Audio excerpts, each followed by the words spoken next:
ഞാനാണ് ഈ വിഷയം ആദ്യമായി ഉന്നയിച്ചത്. ഇതൊരു വലിയ അഴിമതിയാണ്, ലാവലിനുമായി ബന്ധപ്പെട്ടൊരു അഴിമതിയാണ്. ഇതിന്റെ വിശദാംശങ്ങൾ ഞാൻ 10 മണിക്ക് രേഖകൾ സഹിതം കാസർഗോഡ് ഞാൻ മീറ്റ് ദ പ്രസിൽ പറയുന്നുണ്ട്. ഇത് ഒരിക്കലും അംഗീകരിച്ചു കൊടുക്കാൻ കഴിയുന്ന ഒരു കാര്യമല്ല. കേരളത്തിന് വൻ സാമ്പത്തിക ബാധ്യത ഉണ്ടാക്കിയ ഒരു കാര്യമാണ്.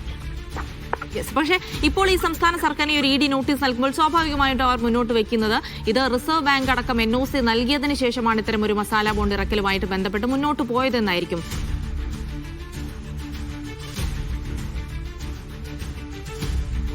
യെസ്, അദ്ദേഹം ടെലിഫോൺ ലൈൻ അദ്ദേഹം ഡിസ്കണക്ട് ആയി എന്ന് തോന്നുന്നുണ്ട്. ശരി, എന്തായാലും അദ്ദേഹം പറഞ്ഞത് കൃത്യമായി 10 മണിക്ക് തന്നെ മാധ്യമങ്ങളെ കാണുന്നുണ്ട്. ഇതൊരു വലിയ തരത്തിലുള്ള അഴിമതിയാണ് ഇതിന് പിന്നിൽ നടന്നിരിക്കുന്നത്. അതുമായി ബന്ധപ്പെട്ട കൂടുതൽ വിവരങ്ങൾ 10 മണിയോടെ വിശദീകരിക്കുമെന്ന് മാത്രമാണ് രമേശ് ചെന്നിത്തല ഇതുമായി ബന്ധപ്പെട്ട് പ്രതികരിച്ചത്. അദ്ദേഹം നേരത്തെ തന്നെ ഇതുമായി ബന്ധപ്പെട്ട വലിയ ആരോപണം ഉന്നയിച്ച് രംഗത്തെത്തിയിരുന്നു. ഇപ്പോൾ EDയുടെ നോട്ടീസ് കൂടെ വന്ന സാഹചര്യത്തിൽ ആരോപണം കൂടുതൽ കടുപ്പിക്കുകയും അതിനുതകുന്ന തെളിവുകൾ പുറത്തുവിടാനാണ് കോൺഗ്രസ് തയ്യാറെടുക്കുന്നത്.